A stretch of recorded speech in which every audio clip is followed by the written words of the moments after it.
Hi మిత్రులారా, కథ చెబుతాను వింటారా అనే ఛానల్ ద్వారా తెలుసుకో నీ గురించి నువ్వు అనే కథను చెప్పబోతున్నది కుడిపూడి మహాలక్ష్మి.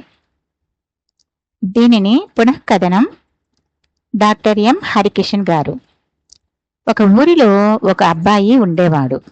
ఆ అబ్బాయి చాలా తెలివైనవాడు, మంచివాడు కూడాను.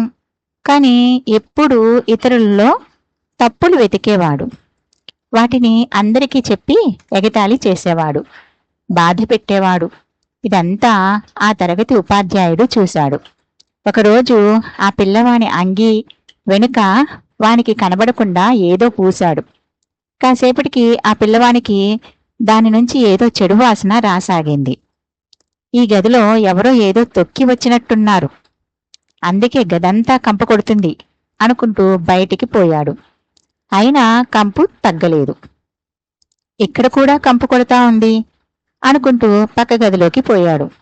అక్కడ అదే కంపే. ముక్కు మూసుకుని మైదానంలోనికి పోయాడు.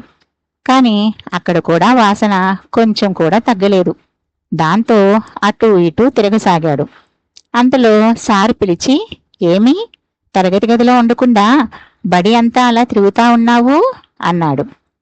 ఏం లేదు సార్, ఇక్కడ ఏ గది చూసినా ఒకటే కంపు.